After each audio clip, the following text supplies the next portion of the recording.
Pues vamos con el tema número 10, el último tema del curso, que viene a ser la segunda parte de lo que hemos empezado hasta ahora. Tema 10, elementos del cambio, hablar y hacer. Y cuando hablamos de hablar y hacer, podemos pensar, bueno, pero la semana pasada estábamos hablando de las psicologías y ahora hablas del hablar, y el hablar es un ingrediente elemental en la psicoterapia. ¿Estamos haciendo psicoterapia? Y vamos a hablar del hacer, y es un elemento fundamental en el conductismo. Dar tareas, dar ejercicios. ¿Estamos haciendo conductismo? Ninguna de las dos cosas. Y voy a hacer otra pregunta. ¿Habéis sido bautizados? Levante la mano el que ha sido bautizado. ¿Eso quiere decir que sois mormones? ¿Verdad que no? Los mormones han sido bautizados, pero que seamos bautizados no quiere decir que seamos mormones, ¿verdad? Algo así pasa. Vamos a utilizar el hablar y vamos a hablar del hablar, y es verdad que el hablar es la herramienta o el elemento principal en la psicoterapia, pero no estamos haciendo psicoterapia. Vamos a ver las diferencias. Vamos a hablar del hacer y del dar ejercicio, o dar deberes, dar tareas concretas, y no estamos haciendo conductismo. Al fin y al cabo, lo que podemos preguntarnos es, ¿la consejería bíblica estaba antes que otros tipos o otras filosofías de consejería? Primer elemento, por tanto, es el hablar. Hablar no lo que nosotros queremos hablar, sino lo que es la voluntad de Dios, lo que es la opinión de Dios. El predicador no habla lo que es su voluntad o su opinión, sino que ha de ser fiel transmisor, fiel reflejo de lo que es la palabra de Dios, la voluntad de Dios. Por tanto, cuando hablamos de hablar, nos estamos refiriendo a esto, no solamente a dar una opinión personal. Y la pregunta que nos hacemos cuando hablamos es la siguiente: ¿qué es lo que Dios quiere que esta persona vea que no está viendo? ¿Qué es lo que Dios quiere que esta persona vea que no está viendo? En todas las personas hay una ceguera espiritual. Esa persona no es consciente, no está viendo algo en su propia vida. Nuevamente, pecados en su propia vida. Pero ¿cómo hablar, cómo comunicarnos con la persona de manera que sus ojos sean abiertos y vea una parte de su vida, una dimensión de su vida, de la cual estaba totalmente ciego, a la cual estaba ciego? Tenemos un fabuloso ejemplo en el profeta Natán cuando se acerca al rey David. El rey David ha cometido una serie de pecados, es completamente ciego a ellos. Es completamente ciego a ellos. Natán se acerca y, como en un espejo, el rey David se ve en las palabras de Natán. Lo confronta. De esa espiritualidad ciega abre los ojos. Y bueno, Natán es un fabuloso consejero bíblico. Y David es un aconsejado de una talla espiritual increíble. Estamos en una situación excepcional. Un grandísimo consejero, un grandísimo aconsejado, una sesión. ¿Verdad? Esto solamente para que quede constancia en la Biblia y que nosotros lo podamos ver, pero no es lo que sucede todos los días. Normalmente somos peores consejeros y somos peores aconsejados. Pero sí es un buen ejemplo, y vamos a referirnos a este ejemplo de Natán y David muchas veces ahora en este primer tema. Repito, y tenéis en vuestro manual, hablar la Escritura. No hablar nuestra opinión personal, no hablar nuestro criterio. A mí me parece, yo creo que tú deberías hacer. No, comunicar una visión bíblica y como Dios está viendo la situación de aquella persona. Como dice 2 de Timoteo 3, 16, 17, toda la Escritura es inspirada por Dios y útil para enseñar, para redarguir, para corregir, para instruir en justicia, a fin de que el hombre de Dios sea perfecto, enteramente preparado para toda buena obra. Tenemos que utilizar la palabra y dirigir a la persona hacia la palabra, para que sea la palabra la que marque la pauta y cambie aquella vida. La palabra es útil para enseñar, o sea, para mostrar cuál es la voluntad de Dios. Mostrar cuál es la voluntad de Dios. La palabra de Dios es útil para redarguir, para convencer a la persona de que ha de cambiar de dirección, ha de cambiar de trayectoria. La palabra de Dios es útil para corregir, O sea que la palabra no solo convence de que la persona ha de cambiar de dirección, sino que la palabra también muestra cuál es la dirección hacia la cual se ha de caminar. Muestra lo correcto. Y la palabra es útil para instruir. Es útil para ejercitar a la persona en ese nuevo estilo de vida, en esa dirección diferente que está tomando. Y cuando hablamos de hablar, valga la redundancia, hablamos de dos cosas diferentes. Las dos empiezan por C. Cuando hablamos hacemos dos cosas. Por un lado, confortar. Por otro lado, confrontar. ¿Cómo se parecen las dos palabras, verdad? Por un lado, confortar. Por otro lado, confrontar. Ambas cosas están presentes cuando hablamos. El confortar, el animar, consolar, en el griego, en el Nuevo Testamento, parakaleo, de ahí viene el paracleto, que es el consolador, que es el Espíritu Santo, el que conforta. Parakaleo, confortar. Confortar porque hay sufrimiento en la vida de las personas. Las personas necesitan ánimo, necesitan consuelo, necesitan recuperar una nueva perspectiva de su vida, una nueva visión de su vida. Necesitan crecer en confianza en el Señor, por tanto necesitamos confortar a las personas. Ahora, antes hablábamos con Diego que a veces un curso como este nos va bien para, no tanto para saber lo que hay que hacer, sino a veces para saber lo que no hay que hacer, ¿verdad? Puede que muchos os sintáis en eso. Vamos a hacer una pincelada aquí en este aspecto, lo que no es confortar. Lo que no es confortar. Y muchas veces creemos que es confortar, y vamos muy rápido por ahí. Confortar no es quitarle importancia a la cosa. Eso no es confortar. No te preocupes, hombre, pero sí, esas cosas pasan todos los días. Ya está. No te preocupes, ¿sabes? Tengo 33 amigos que están en esa situación. Mal, eso, lo que dicen es, mal de muchos, consuelo de tontos, ¿no? Eso no es confortar, no es quitar importancia. Otra cosa que no es confortar es prometer cosas que no sabes seguro que Dios vaya a hacer. Eso tampoco es confortar. No. No te preocupes con los problemas que hay en tu matrimonio. ¿Ves tal y tal matrimonio? También tuvieron problemas y mira cómo Dios los ayudó y cómo están ahora. ¿Vamos a ir así de rápidos? No te preocupes si tu esposo te ha dejado, el Señor te va a proveer otro y mejor. Madre mía. Tampoco hacemos eso. Eso no es confortar. Estamos diciendo cosas que el Señor puede hacer, pero el Señor puede no hacer. Y tampoco estamos consolando a la persona. Podemos hundir más todavía a la persona.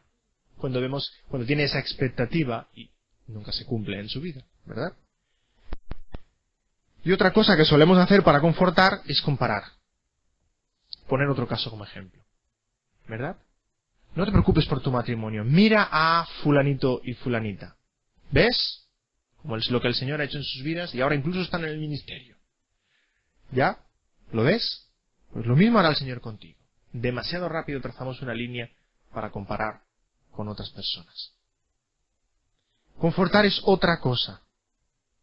Confortar es hacer crecer la confianza de la persona en Dios, en medio de las circunstancias en las que está, en la soberanía de Dios, en el poder de Dios, en el conocimiento completo de Dios, en el hecho de que somos hijos de Dios, en el hecho de que nos tiene en su mano, a pesar de las circunstancias, a pesar de, como dice el salmista muchas veces, nos sentimos dejados de la mano de Dios, abandonados, pero el Señor continúa guiándonos.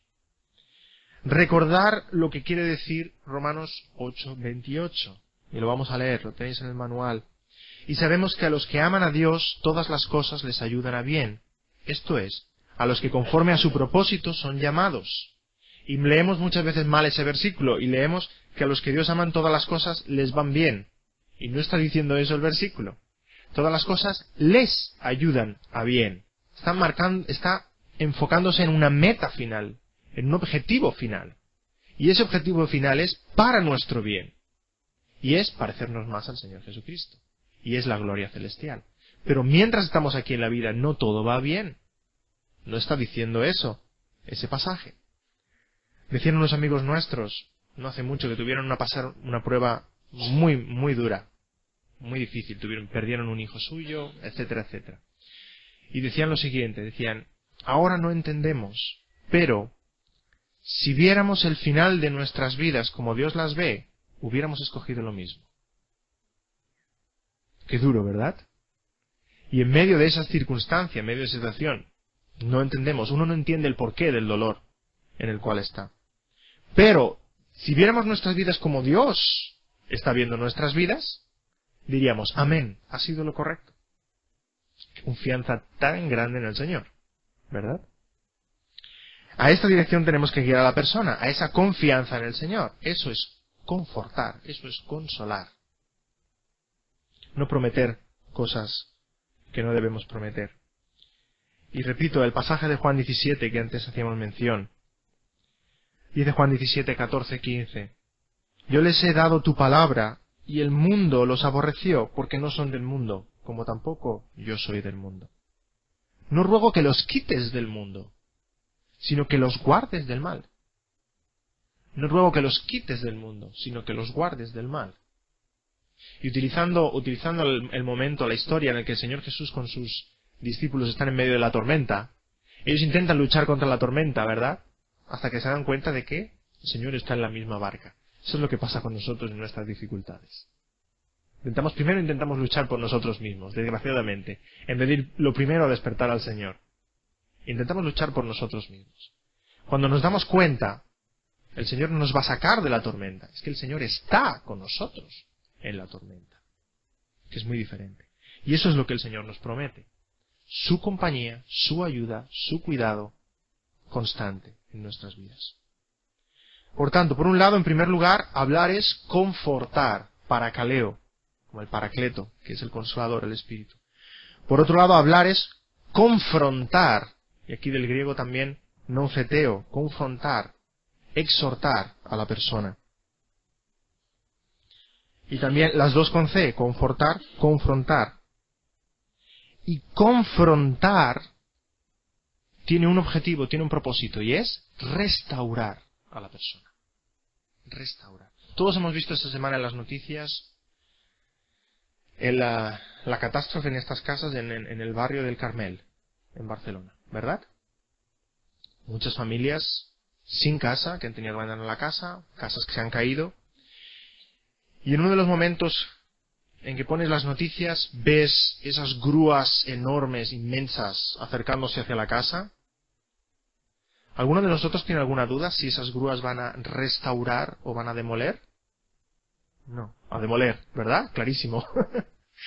Como decía alguien, uno sabe si se restaura o se va a demoler por el tamaño de las herramientas que se utilizan, ¿verdad? Y a veces nosotros cuando pensamos en confrontar, sí, tengo que confrontar a tal persona, tengo que confrontar a tal hermano, sacamos el bazooka espiritual, en plan Rambos, y ¡pam! Porque no sabemos confrontar. No sabemos hacerlo.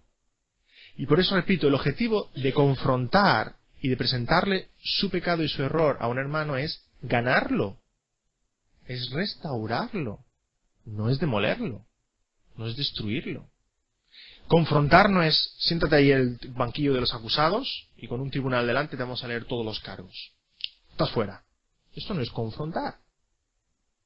Confrontar es ganar al hermano. Ese es el objetivo, ese es el propósito. Y vamos a ver con un ejemplo muy claro lo que estamos diciendo. Todos recordamos Mateo 18. Mateo 18 es, del 12 al 14, es donde se describe el proceso de disciplina con el hermano, ¿verdad? Pero justo antes de Mateo 18, ¿qué pasaje bíblico tenemos? Justo antes de ese pasaje en que se describe el proceso de disciplina, el Señor Jesús nos está hablando del buen pastor que deja las 99 ovejas y se va a buscar a la oveja perdida. ¿Cierto? Justo antes en ese pasaje. Y va a buscar a la oveja perdida. Y cuando ha acabado de explicar ese pasaje de buen pastor, continúa con Mateo 18:15 diciendo, por tanto, te está aplicando a ti y a mí la parábola del pastor, por tanto, Si tu hermano peca contra ti, ve y repréndele estando tú y él solos. Y si te oyere, has ganado a tu hermano. Has ganado a tu hermano. Ese hermano que ha pecado contra ti, al cual vas y le reprendes y lo ganas, es esa oveja perdida de las 99. Está explicando esto justo después del pasaje del buen pastor. El objetivo de ir al hermano y reprenderlo y exhortarlo y confrontarlo con su falta, con su pecado, no es demolerlo, no es destruirlo, es ganarlo, es restaurarlo, es incorporarlo al cuerpo del Señor Jesucristo.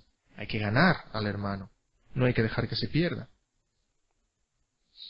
Por tanto, confrontación no es herir, es redimir, es recuperar a ese hermano.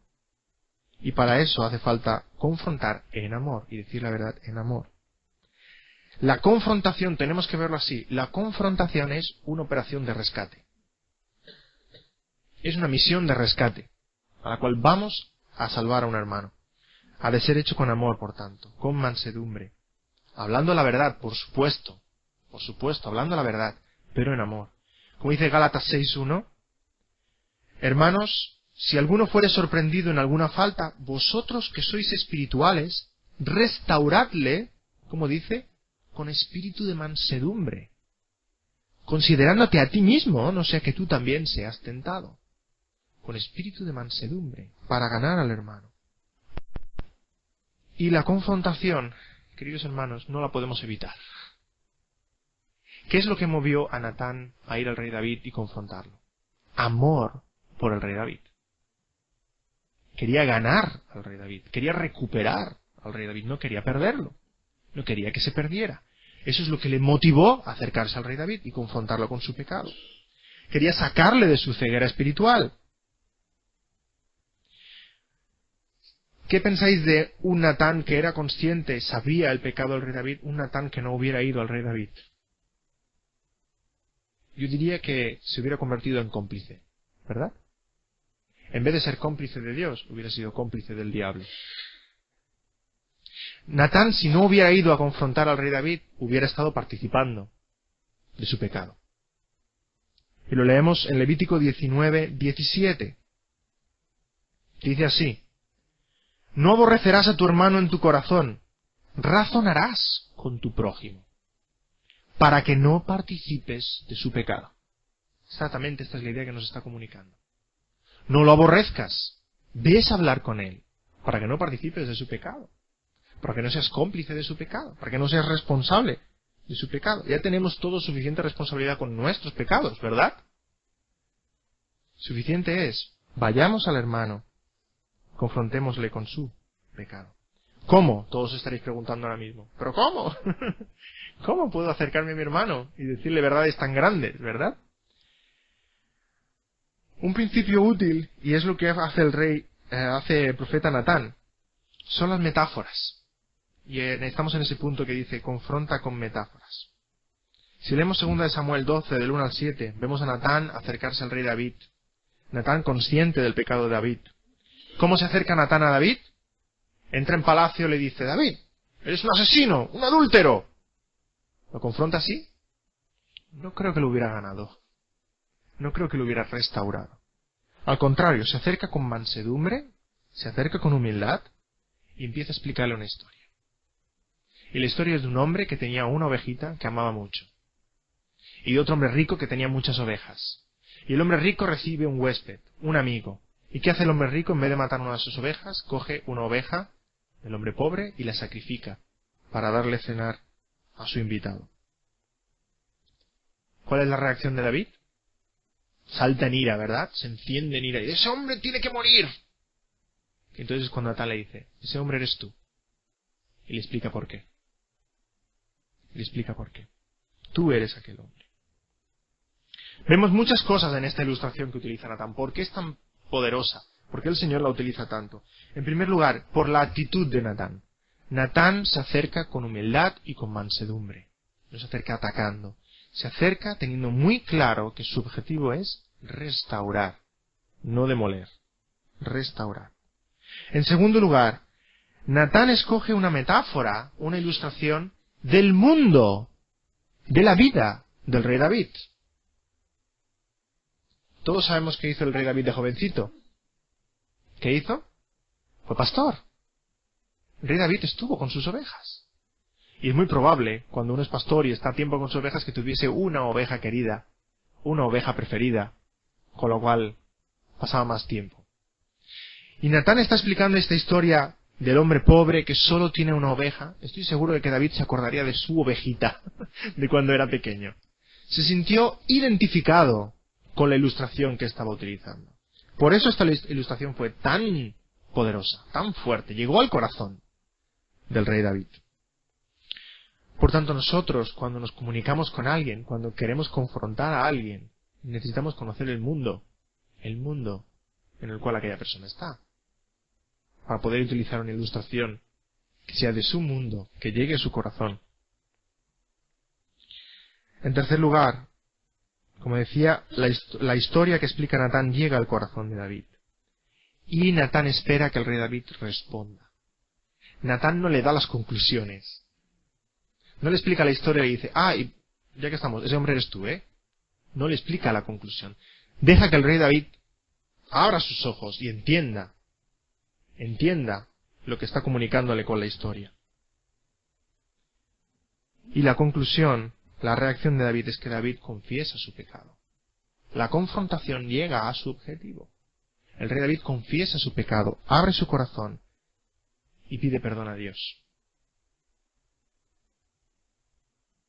Dos puntos muy importantes a continuación. En primer lugar, no confrontar es idolatría. Qué duro. No confrontar es idolatría. ¿Por qué? ¿Cuál es el primer gran mandamiento? ¿Amarás al Señor tu Dios con todo tu corazón y con toda tu mente, con toda tu alma y con todas tus fuerzas? Amar al Señor sobre todas las cosas. Ese es el primer mandamiento. Y el Señor nos está diciendo que vayamos al hermano. Por tanto, si el Señor nos dice que vayamos al hermano a confrontarlo y nos negamos a ir al hermano, es que hay algo en nuestro corazón más grande que el Señor. ¿Sí? ¿Qué puede ser?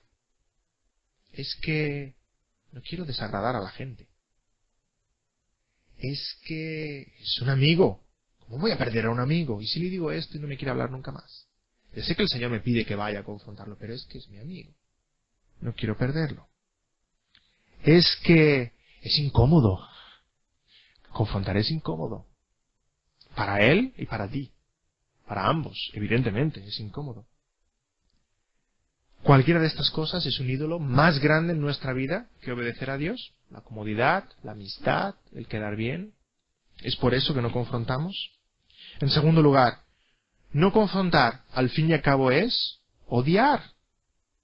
Alguien dijo que la no confrontación es la forma más sutil de odio.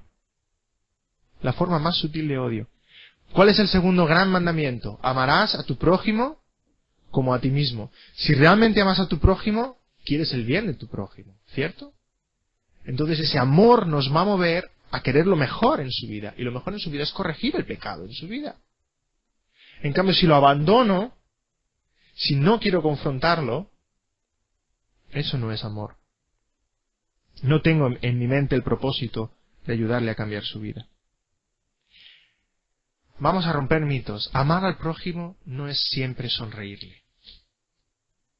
Amar al prójimo no es siempre sonreírle y hacer cara bonita. Permitidme un ejemplo. Imaginad que tenéis un médico al cual os queréis mucho porque es un médico simpático, es un médico que es muy buena persona, siempre tiene palabras amables, os encanta ese médico. Os sentís muy atendidos, muy comprendidos. Un día vais al médico, os quejáis de algún dolor y el médico os hace las pruebas que os ha de hacer y bueno, os da una aspirina y os vais. Luego ese médico, hablando con un colega suyo, el colega le pregunta, oye, ¿qué tenía tu paciente? Mi paciente tenía un cáncer. ¿Un cáncer? Pero no se le has dado una aspirina. ¿Y has dejado que se fuera? Sí, claro. Es que yo soy un médico que soy muy simpático y sonriente y... ¿Cómo le voy a decir que tiene un cáncer? Claro, evidentemente su colega se queda tieso, ¿no? Pero hombre, somos médicos, de eso se trata. Hay cosas que hay que decir a los pacientes que no gustan. Hombre, pero es que si le digo que tiene un cáncer, es que luego le tengo que operar. Y hay que usar el bisturí. Y es que el bisturí deja cicatrices. Yo, que soy un buen médico y que me tiene tanto aprecio y soy tan simpático para ellos, ¿cómo le voy a hacer una cicatriz en el cuerpo? ¿Qué pensaríais de un médico así? Es un asesino, ¿verdad? Te ha dejado ir con tu cáncer sin tratarlo. Te ha dado una aspirina para aliviar el dolor y punto. Pues como cristianos no podemos ser como este médico. No podemos ser como este médico. Vemos el pecado en la vida ajena y es incómodo y es doloroso y hay que usar el bisturí espiritual. Pero hay que ir a aquella persona y en amor, con humildad, con mansedumbre, motivados por el amor, buscando restaurar a la persona, pero hay que ir. La persona debe ver ese cáncer espiritual en su vida. No hay otra salida, no hay otra alternativa. Pasa lo mismo con nosotros cuando hacemos consejería, cuando hacemos discipulado, cuando hacemos evangelismo. En tercer lugar, no confrontar es murmurar. Y aquí estoy tocando la llaga, este es un pecado muy nuestro, muy español, muy latino, diría yo. Un pecado muy nuestro, la murmuración. La palabra de Dios nos exhorta, por un lado, a que oremos. A que si hay falta en nuestra vida o falta en la vida ajena, como hacía Job, leemos el libro de Job, cómo oraba por sus hijos, y si había habido algún pecado en la vida de sus hijos, que Dios lo perdonara. Hay que orar al Señor por el pecado en nuestra vida y en la vida de otros. Y por otro lado, a nivel horizontal, enfrentamos el pecado confrontando al hermano. Lo opuesto de esto, ¿qué es? Y podemos poner la siguiente imagen, que es la 10.1. Lo contrario de esto, ¿qué es? Lo contrario es, en vez de orar al Señor, encendernos en ira. Señor, ¿por qué hay este pecado? Señor, ¿por qué has permitido esto? Señor, ¿por qué no intervienes? En vez de oración, ira. Y en vez de confrontar al hermano, tal como hemos estado describiendo ahora, confrontar al hermano con el propósito de restaurarlo, ¿cuál es el contrario de confrontar? Es murmurar. Confrontar es explicarle al hermano su pecado y a nadie más. Murmurar es explicarle el pecado a todo el mundo menos a él. ¿Verdad? Dispersar el pecado ajeno. Eso es murmurar. Eso es exactamente lo contrario de la confrontación bíblica. Y es una manera pecaminosa por nuestra parte de tratar con el pecado de otros. Y contra la murmuración habla muy fuerte la palabra del Señor. Muy fuerte. Porque en la murmuración no está presente el bien de nuestro hermano. Todo lo contrario. Leemos en Levítico 19:16. ¿Tenéis este versículo en vuestro pasaje? No andarás chismeando entre tu pueblo. No atentarás contra la vida de tu prójimo. Yo, Jehová. Qué fuerte. ¿Veis que dos prohibiciones van juntas? El chisme y el asesinato. El chisme y el asesinato van de la mano. Y el siguiente, también conocidísimo pasaje de María y Aarón, hablando mal de su hermano Moisés. María y Aarón hablaron contra Moisés a causa de la mujer cusita que había tomado, porque él había tomado mujer cusita. Entonces la ira de Jehová se encendió contra ellos y se fue. Y la nube se apartó del tabernáculo. Y aquí que María estaba leprosa como la nieve. Y miró Aarón a María, y aquí que estaba leprosa. Números 12, versículos 1, 9 y 10. La murmuración es pecado porque no tiene en mente restaurar al hermano. ¿Cuándo nos es lícito hablar del pecado de otro? Cuando el objetivo es restaurar al hermano. Restaurar al hermano, solamente entonces. Murmurar es extender el pecado ajeno a diestra y siniestra, sin ningún otro propósito.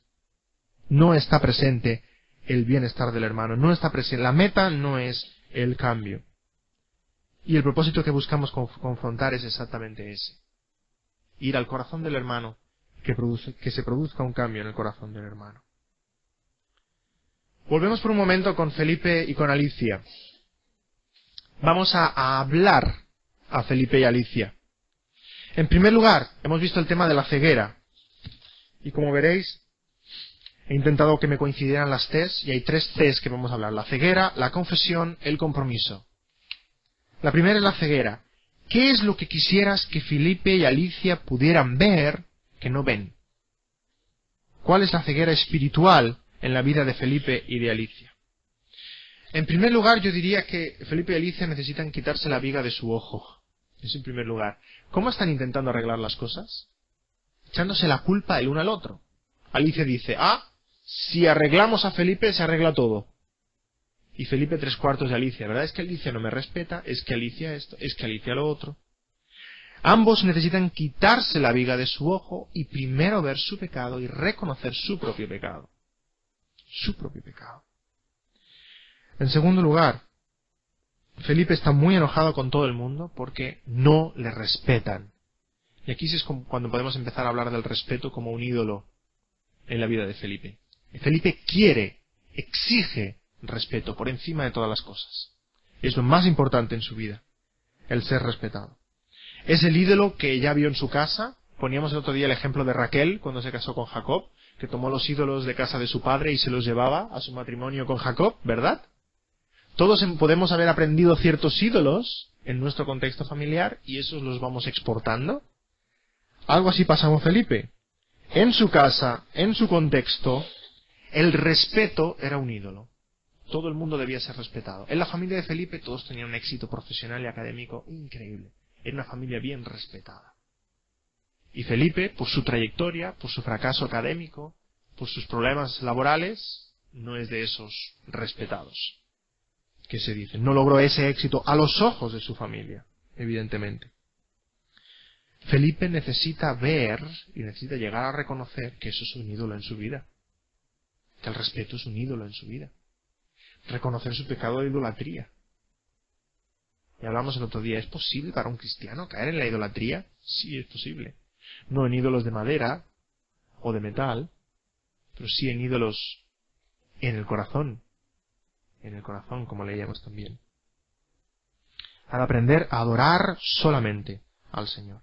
Lo mismo pasa con Alicia. Alicia también tiene su ídolo. ¿Cuál es su ídolo? Ese sentimiento de seguridad. Sentirse segura. Y sobre todo para ella seguridad quiere decir estar bien materialmente.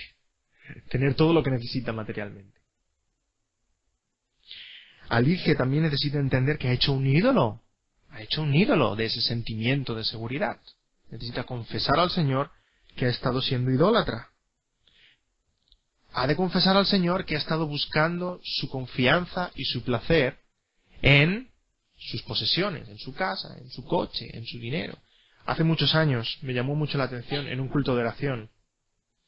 Una hermana se levantó para confesar un pecado. Y puede que algunos os riáis, pero lo encontré muy profundo. Esta hermana confesó lo siguiente: confeso al Señor mi pecado, porque cuando me siento mal, me siento decaída, me siento deprimida, voy a mi habitación, cojo la libreta del banco, la abro, y al ver los números que tenemos, me encuentro también. Y pido perdón al Señor. Porque he puesto mi confianza en lo material. Lo confesó así. Yo recuerdo esto, era un chiquillo, pero me ha impactado para toda la vida. ¿Dónde está nuestro corazón puesto? Alicia, es exactamente el caso de Alicia. ¿Qué es lo que te da confort? ¿Qué es lo que te da alegría? ¿Qué es lo que te da en tu vida? ¿Qué es lo que te da gozo? ¿Lo material? ¿Confías en lo material? Es en el Señor en que has de poner tus ojos. Por tanto, si Felipe tiene un ídolo y sirve a un ídolo, y María sirve a un ídolo diferente al de Felipe, el conflicto está servido, ¿verdad? Conflicto matrimonial seguro. Tenemos un hombre y una mujer casados sirviendo a dos ídolos diferentes. Felipe obliga a Alicia a ese respeto al que yo exijo. Y Alicia obliga a Felipe a ese bienestar material que yo necesito. Y ambos, los dos, van estirando y luchando continuamente. Aquí hay conflicto material porque hay dos ídolos. Pero Felipe y Alicia también podían ser un matrimonio muy feliz, ¿verdad? Felipe y Alicia podrían sentirse muy bien y ser un matrimonio muy feliz y continuar teniendo esos dos ídolos, ¿verdad? Imaginaos por un momento que Felipe tiene un fabuloso trabajo, trae muchísimo dinero a casa y es muy respetado en su trabajo. ¿Se acabó el conflicto? ¿O no? ¿Alicia tendría materialmente todo lo que quisiera? podría lucirlo delante de sus amistades. Y Felipe sería respetado por Alicia porque está proveyendo para la familia. Y Felipe sería respetado probablemente más en la iglesia y seguro entre sus compañeros de trabajo. Por eso apuntábamos el otro día el corazón, no a las emociones. No a las emociones. Una persona puede estar muy contenta consigo misma porque sus deseos idólatras se cumplen. Sencillamente. Porque el ídolo que su corazón desea lo alcanza, lo tiene.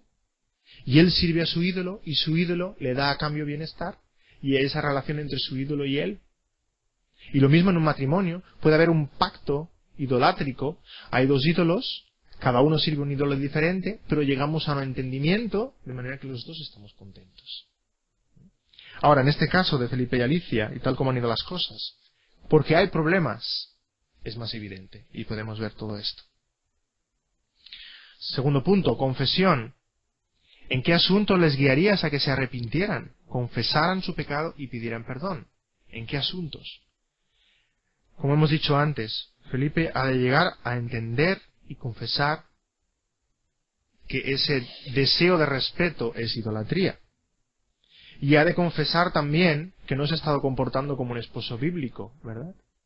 Proveyendo para su familia, siendo un padre responsable, atendiendo a su esposa como vaso más frágil, amando a su esposa como Cristo a la iglesia. No ha estado haciendo ninguna de esas cosas. Alicia, por su lado, también ha de reconocer su pecado de idolatría, porque esa seguridad material, esa buena reputación que quiere parecer delante de todo el mundo, también es un pecado de idolatría. Porque teme más a los hombres que a Dios, la apariencia, el quedar bien delante de los hombres, más de lo que teme a Dios, y porque tampoco ha sido la esposa que debía ser, con sus comentarios, con sus críticas contra su esposo. No ha sido ayuda idónea tampoco para su marido. Ambos han de confesar su pecado contra el Señor y su pecado el uno contra el otro. Y en tercer lugar, compromiso. Si realmente se ha producido un cambio en el corazón de Felipe y de Alicia, se han de comprometer a cosas nuevas, se han de comprometer a un cambio en su vida. Por un lado, Felipe se ha de comprometer a servir al Señor, a considerar a otros ese respeto que él quiere para él, lo ha de dar a otros, a considerar a otros como superiores a él mismo, como dice también la palabra en Romanos 12:10. Amar a su esposa como Cristo a la iglesia, a proveer a su familia, a someterse a la autoridad de los líderes en su iglesia. Hay toda una serie de nuevos compromisos que queremos que Felipe tome. Y Alicia, por supuesto, también se ha de comprometer a servir a Dios, no a lo material, no a las apariencias físicas. Servir a Dios por encima de lo que tenga materialmente. Se ha de comprometer a no ser irónica, sarcástica, crítica en sus comentarios contra su marido, sino, como dice Efesios 4:29, a hablar lo que edifica a los oyentes. A honrar a su esposo, a temer a Dios en vez de la opinión de la gente, y amar a las personas en vez de temerles. Ahora, todos esos nuevos compromisos que Felipe y Alicia están tomando, queremos verlos en marcha, queremos verlos en práctica, queremos verlos materializados, ¿verdad? Y aquí es donde entramos en esta última sección, hacer. El cuarto y último elemento, el hacer.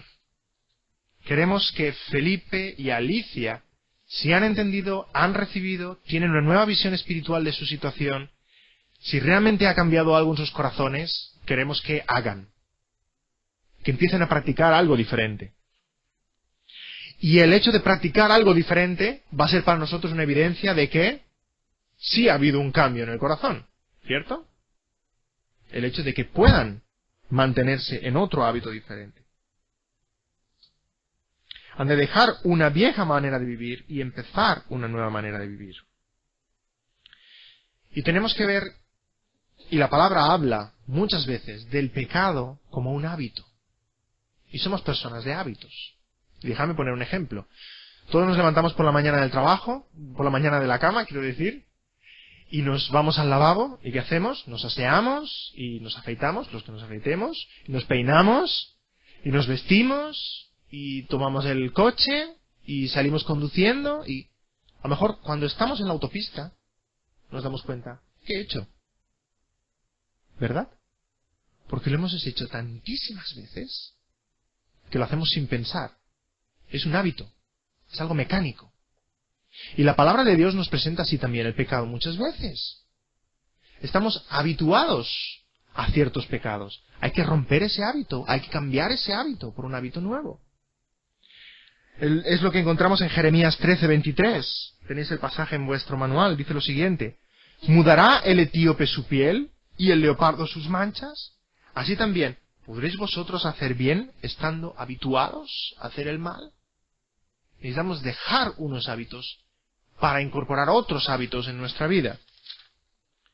De la misma manera, el apóstol Pablo utiliza el siguiente lenguaje. Habla de desvestirnos del viejo hombre para vestirnos del nuevo hombre. Y ambas cosas van de la mano. Dice así Efesios 4, 22 al 24. En cuanto a la pasada manera de vivir, despojaos del viejo hombre, que está viciado conforme a los deseos engañosos, y renovaos en el espíritu de vuestra mente, y vestíos del nuevo hombre, creado según Dios en la justicia y santidad de la verdad. Y ambas cosas son importantísimas. Cuando hacemos consejería no podemos decirle a una persona: has de dejar esta conducta. Porque ¿qué es eso? Desvestirse y quedarse desnudo. Has de dejar esta conducta para adoptar otra nueva. Has de dejar un hábito para adoptar otro nuevo. Has de desvestirte para desvestirte. Si no damos a la persona una alternativa bíblica, la persona no va a dejarlo. Porque se va a quitar las ropas sucias y al verse desnudo durante un tiempo, ¿qué va a hacer? Volverse a poner la ropa sucia otra vez. Hay que desvestirse y vestirse del nuevo hombre. Y a partir del momento en que el Señor toca nuestro corazón, en que se produce un cambio en el corazón, ese practicar lo nuevo, ese vestirse del nuevo hombre, entonces es posible. Leemos en Mateo 7:24. Cualquiera pues que me oye estas palabras y las hace, le compararé a un hombre prudente que edificó su casa sobre la roca. Y las hace. Y un versículo muy claro, más claro aún, lo que el apóstol Pablo le dice a Timoteo. 1 Timoteo 4:7 le dice: ejercítate para la piedad. Y el verbo que utiliza aquí el apóstol Pablo en el griego es gimnazo. Todos nos suena, ¿verdad? Gimnazo, de aquí viene la gimnástica, o la gimnasia. Es un verbo que se utilizaba para los Juegos Olímpicos de la época. Y utiliza muchas comparaciones el apóstol Pablo con los Juegos Olímpicos. Ejercítate, pero no ejercítate físicamente, le está diciendo ejercítate en tu santidad. Practícala cada día. Crea nuevos hábitos que agraden a Dios. Ejercítate en lo que es correcto en la palabra de Dios. Pero me encanta la idea de ejercicio. No es algo que automáticamente vamos a hacer. No van a venir en nuestra vida los nuevos hábitos y lo que a Dios le agrada enseguida. Hay un ejercicio continuo en nuestras vidas. Por eso es importante el hacer. Por eso es uno de los elementos del cambio, el hacer.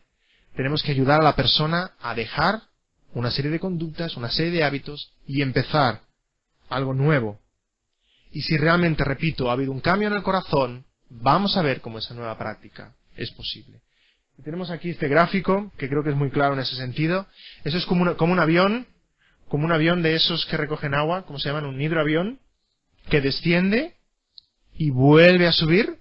Ese es el proceso de consejería bíblica. Pero hay que llegar hasta abajo. Hay que llegar hasta el corazón.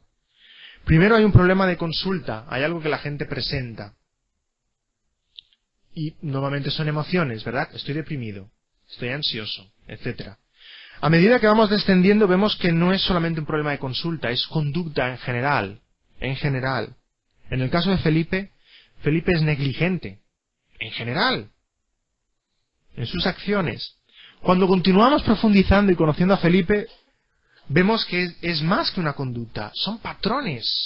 Son costumbres. En general, Felipe evita las obligaciones, los horarios, las limitaciones.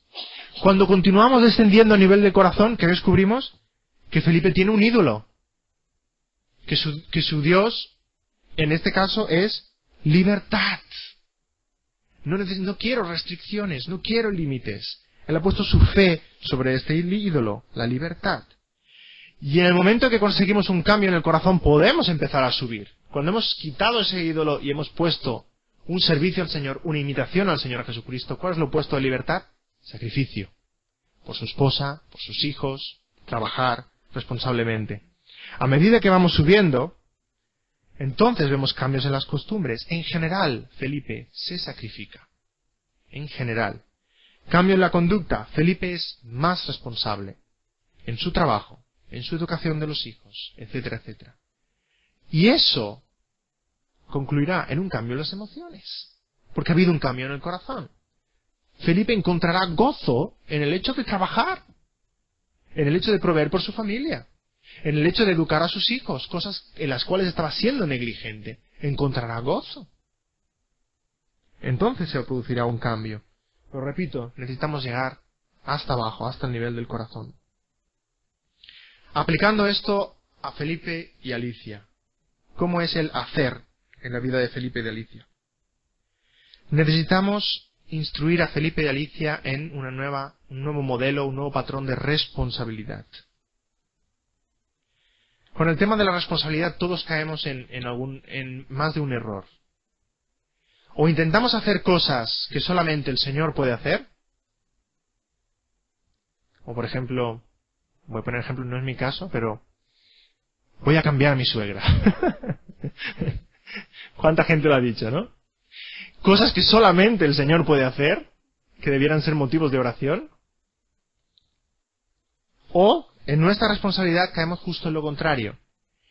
Le ponemos en las manos del Señor cosas que nosotros debiéramos hacer. ¡Ay, este niño qué mal educado es! El Señor lo cambiará. ¿Cómo que qué mal educado es? Tú eres su padre. Tú tienes que instruirlo, tú tienes que corregirlo, ¿cierto? Caemos en esos dos extremos. Por tanto, necesitamos, si podemos poner la siguiente imagen, necesitamos volver a poner las responsabilidades en su lugar. Y este tema de la responsabilidad es un tema de ansiedad tremendo, tremendo. Si pudiéramos hacer una lista, os invito a todos a hacer una lista, un papelito, poner 2 columnas y poner todo aquello que nos preocupa, todo aquello que nos produce ansiedad. Y en una columna poner mi responsabilidad.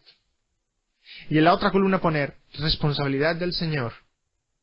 Y todo aquello que viene a nuestra mente o a nuestro corazón que nos inquieta, nos pone ansiosos, ponerlo en una de las 2 columnas. Y por la primera columna, que es mi responsabilidad, proponerme hacer algo. Y por la otra columna, que es responsabilidad del Señor, orar cada día. Reduciríamos nuestra ansiedad no en un 50%, en un 80% tal vez. El tema de la responsabilidad es muy importante. Y en Felipe y Alicia hay una mezcla, hay un caos con el tema de la responsabilidad.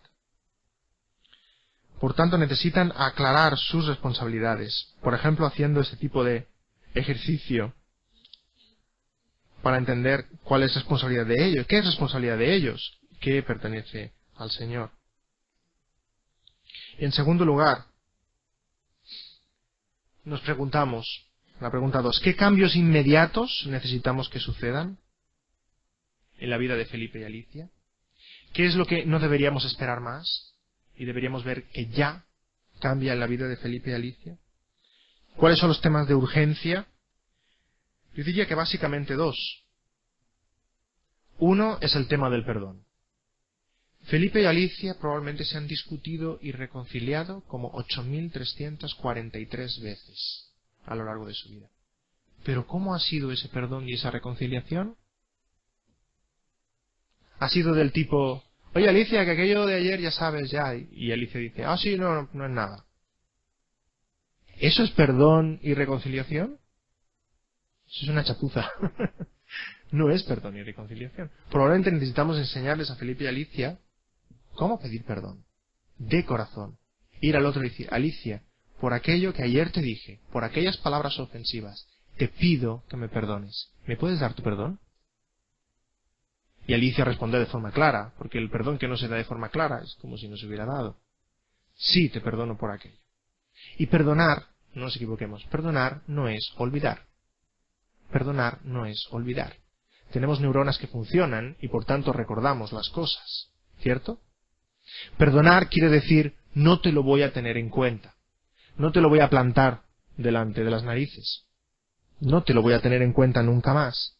Lo recordaremos como algo que está cicatrizado, como algo que está curado, como algo que pertenece al pasado, pero no te lo voy a tener en cuenta, no te lo voy a echar en cara. Nunca más. Está perdonado. El tema del perdón y de la reconciliación es vital en este matrimonio. Y otro tema de urgencia es la situación económica. Evidentemente, si no queremos que esta familia se vaya abajo, que sus deudas continúen creciendo, que pierdan el coche, que pierdan la casa, etcétera, etcétera, hace falta intervenir de alguna manera. En un caso como este, no está nada mal decirle: Felipe, Alicia, traedme las facturas. Todas las facturas de los últimos 12 meses. Vamos a estudiarlas juntos. ¿En qué habéis gastado? Y probablemente en la iglesia hay alguien más experto, un diácono de la iglesia, alguien que sabe más sobre finanzas, les puede ayudar, enseñarles cómo utilizar el dinero, cómo administrarse bien, supervisarlos, enseñarles a no utilizar dinero de plástico, no utilizar la tarjeta, pagar en efectivo, comprar en lugares más baratos, cocinar más en vez de salir tanto fuera. Toda una serie de pautas que necesitan cambiar en su vida. Y en último lugar, punto 3. ¿Cómo reforzarías su nueva identidad en Cristo? A veces cuando estamos en dificultades, nos creemos que el problema y yo somos una misma cosa. Y perdemos nuestra identidad. Perdemos nuestra identidad. Y esto pasa un poco con Felipe y con Alicia. Felipe dice: soy un fracasado. Soy un fracasado. No me respetan. Alicia dice: soy una deprimida. O utiliza etiquetas un poco más sofisticadas. Soy una neurótica. Debemos comunicarle a Felipe y a Alicia lo que realmente son. Ellos no son sus problemas. Sus problemas y ellos son dos cosas diferentes. No son sus problemas. Su nueva identidad en Cristo. Comunicarles y que vean que son hijos de Dios, adoptados a la familia de Dios, amados de Dios, que están en las manos de Dios. Que son cristianos que pasan por dificultades, como todos. Son cristianos que pasan por frustraciones, pasan por problemas, como cualquier otro cristiano, pero no son sus problemas. Son, como dice en Efesios 1:3, herederos de toda bendición espiritual. Son, como leemos en Filipenses 4:13, hijos de Dios que todo lo pueden en Cristo que les fortalece. Necesitamos comunicar esa nueva perspectiva sobre ellos mismos, sobre su matrimonio, sobre sus problemas. Como dice Romanos 8, han de llegar a entender que realmente nada puede separarles del amor de Dios. Que el Señor, como dice 1 Corintios 10, nos dará la salida en medio de las dificultades. Y como dice Filipenses 1, un pasaje que hemos leído muchas veces antes, el Señor acabará esa obra que ha empezado en todos nosotros.